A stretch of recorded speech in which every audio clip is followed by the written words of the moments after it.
UP चुनाव में मुस्लिम vote bank पर विशेष रिपोर्ट कार्ड। मुस्लिम वोट बैंक हकीकत या मिथक? एसपी और बीएसपी को लेकर असमंजस में है मुस्लिम वोटर। यूपी में मुस्लिम फैक्टर। असदुद्दीन ओवैसी की नज़र 20% मुस्लिम वोट बैंक पर। क्या राजनीति में वोट बैंक के रूप में मुस्लिम का हुआ प्रयोग? राजनीति में मुसलमानों को क्यों केवल वोट बैंक समझा जाता रहा है अभी तक? इन्हीं सब सवालों के साथ आज हम बात करेंगे। भारत के सबसे अधिक आबादी वाले राज्य उत्तर प्रदेश की, जहां जनसंख्या के लिहाज से मुसलमानों की आबादी लगभग 19% है। आज़ादी के बाद से ही इस जाति को केवल वोट बैंक के रूप में समझा जाता रहा है। इस बार हमारे सर्वे के अनुसार सबसे ज़्यादा 75% मुसलमानों ने सपा को वोट देने का मन बना लिया है, क्योंकि उन्हें लगता है कि केवल अखिलेश यादव ही भाजपा को कड़ी टक्कर दे सकते हैं। इसके अलावा 4% मुस्लिम मतदाता कांग्रेस को वोट देने को बोले हैं। वहीं 8% बहुजन समाजवादी पार्टी को वोट देंगे और आमतौर पर भाजपा को भी 4 से 5% मुस्लिम वोटर वोट करते हैं और अन्य को 6% वोट करने की उम्मीद है। उत्तर प्रदेश में कम से कम 143 विधानसभा सीटें ऐसी हैं जहां मुस्लिम समुदाय राजनीतिक दलों की किस्मत बना या बिगाड़ सकते हैं। इनमें से 70 विधानसभा सीटों पर मुसलमानों की संख्या 20 से 25% के करीब है और बाकी के 73 विधानसभा सीटों पर इनकी आबादी 30% या उससे अधिक है। 2017 के विधानसभा चुनाव में मुस्लिम वोट विभाजित हो गए। बहुजन समाज पार्टी और समाजवादी पार्टी कांग्रेस गठबंधन दोनों के बीच मतों के विभाजन के कारण मुस्लिम वोटों में विभाजन की वजह से भाजपा से मुकाबला में मुस्लिम फैक्टर कमजोर हुआ था। खास रूप से पश्चिमी उत्तर प्रदेश में सच यही था, जहां कई जिलों में अल्पसंख्यक समुदाय का दबदबा है।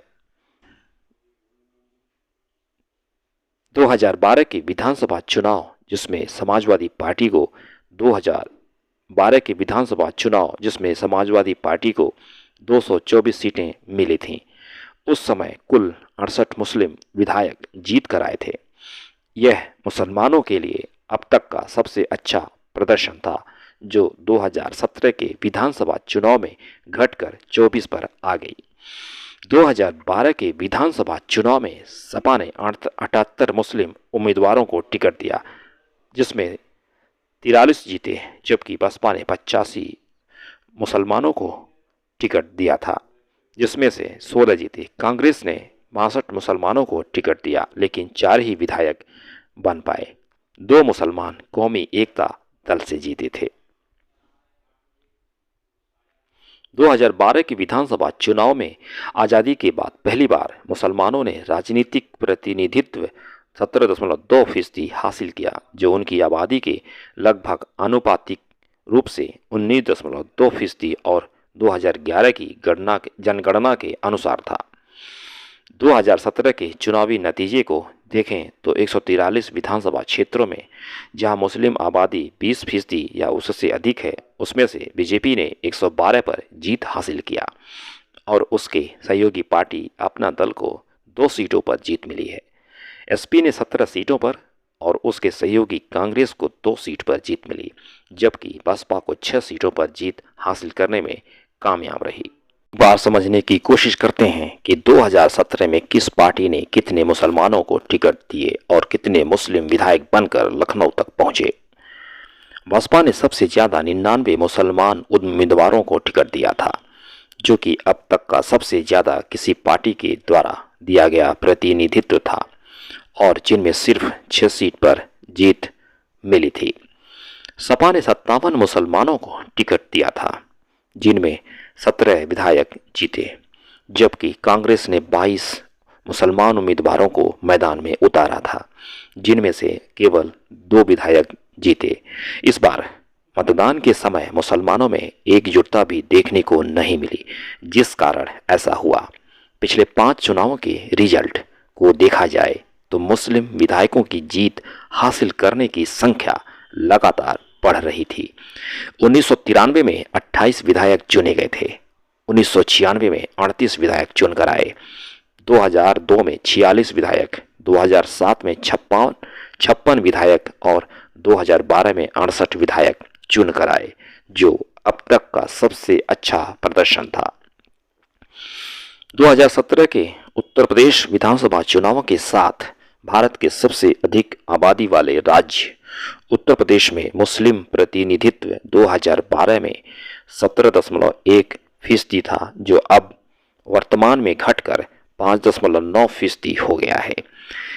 इससे पहले बाबरी मस्जिद दंगों के बाद 1991 में 4.1% दर्ज की गई थी।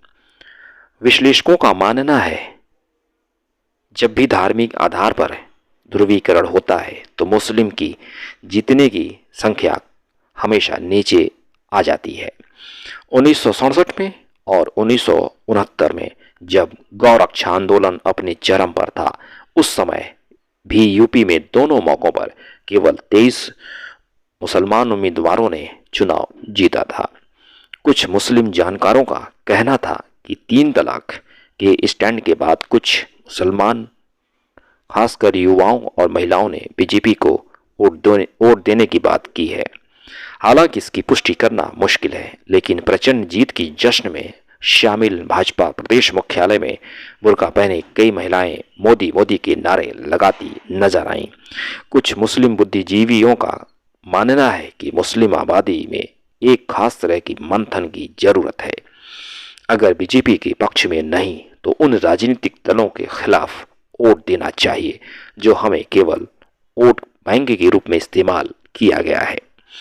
और उन्होंने ये भी कहा कि इस समुदाय को जटिल मुद्दों एवं पूर्वाग्रहों से परे हटकर सोचना होगा।